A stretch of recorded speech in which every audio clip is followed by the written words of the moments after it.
നാളെ ഞങ്ങൾ ഹോസ്പിറ്റലിൽ അഡ്മിറ്റാകുന്നതിൻ്റെ ഭാഗമായിട്ട് ഇന്ന് ഞങ്ങൾ അവതരിപ്പിക്കുന്നു ലുലു. ഇന്നപ്പോൾ ഞങ്ങൾ ലുലുവിലോട്ട് പോവുകയാണ്. നാളെ ഞാൻ അഡ്മിറ്റാണ്. അപ്പോൾ ഇന്നും കൂടി എൻ്റെ സ്വാതന്ത്ര്യം ആഘോഷിക്കാൻ പോകണമാണ്. അങ്ങനെ ലുലു ചെന്നപ്പോൾ സിനിമ ബുക്ക് ചെയ്തിട്ടുണ്ട് കേട്ടോ. വാഴ 2 ബുക്ക് ചെയ്തിട്ടുണ്ട്. അപ്പോൾ അതിന് വേണ്ടിയാണ് ഈ ഓടിപ്പിടഞ്ഞ് പോണത്. അപ്പോൾ അതിന് മുമ്പ് 12:30 ഷോ. അപ്പോൾ ഫുഡ് കഴിച്ചിട്ട് കയറാൻ ടൈമില്ല. അപ്പോൾ അതിന് മുമ്പ് ലൈറ്റായിട്ട് എന്തെങ്കിലും കഴിക്കാമെന്നും പറഞ്ഞു സമൂസ ചാട്ട് വടാപ്പാവ് അതൊക്കെ കഴിച്ചത്. പക്ഷെ കണ്ണും കഴിച്ചില്ല. പിന്നെ ഞങ്ങൾ നേരെ സിനിമ കയറി.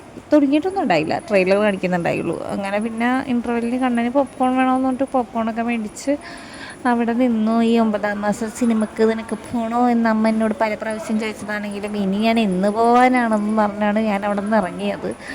അങ്ങനെ സിനിമയൊക്കെ കഴിഞ്ഞ് ഞങ്ങൾ നേരെ ഫണ്ടൂരിലോട്ട് കയറി. കണ്ണൂന എന്തൊക്കെയോ കയറണമെന്ന് പറഞ്ഞു, കണ്ണൂന് എന്തൊക്കെയോ വേണമെന്ന് പറഞ്ഞു. പക്ഷെ ഒന്നും ഞങ്ങൾക്ക് കിട്ടിയില്ല. ആ സാധനത്തിന് എടുക്കാൻ നോക്കിയിട്ട് ആ സാധനം കിട്ടിയില്ല. പിന്നെ കണ്ണൂർ ഈ ഒരു സാധനത്തിന് കയറി കുറച്ച് നേരം വണ്ടിയൊക്കെ ഓടിച്ചു, പോയിൻ്റൊക്കെ എടുക്കുന്നുണ്ടായിരുന്നു. അങ്ങനെ കുറച്ച് നേരമൊക്കെ വന്നപ്പോഴത്തേക്കും ഞങ്ങൾക്ക് ഫുഡൊക്കെ കഴിക്കണം. 3:30ക്കാണ് പടം കഴിഞ്ഞത്. അപ്പോൾ ഫുഡ് കഴിക്കാനായിട്ട് പുറത്ത് പോകാമെന്നാണ് പ്ലാൻ ചെയ്തത്.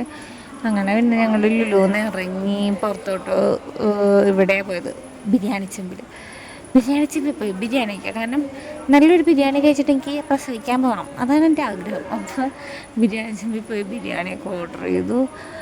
അഞ്ചമ്മയും വിച്ചപ്പനും അവിടെ ഇണപ്രാവുകളെ പോലെ ഇരിപ്പുണ്ട്. അങ്ങനെ ബിരിയാണിയൊക്കെ വന്നു. ഞാനും കണ്ണനും അഞ്ചമ്മയും വിച്ചൊക്കെ കൂടി ബിരിയാണി കഴിച്ചു. കണ്ടപ്പോൾ നല്ല വിശപ്പുണ്ടായിരുന്നു തോന്നുന്നു, കാരണം ഒറ്റക്ക് തന്നെ വാരി തിന്നുന്നുണ്ടായിരുന്നു. അത് കഴിഞ്ഞപ്പോഴത്തേക്കും ഞങ്ങൾക്ക് ലൈമൊക്കെ ഓർഡർ ചെയ്തു. ലൈമൊക്കെ വന്നു, അതൊക്കെ കുടിച്ച് വയറ് നിറച്ചു, മനസ്സ് നിറച്ചു. ഇനി വീട്ടിൽ പോയി കിടന്നൊന്ന് ഉറങ്ങണം. പക്ഷെ ഞാൻ ഇടത്തണതിന് മുമ്പ് തന്നെ കണ്ണൻ ഉറങ്ങിയായിരുന്നു. അപ്പം ഇന്നത്രേ ഉള്ളൂ. ബൈ.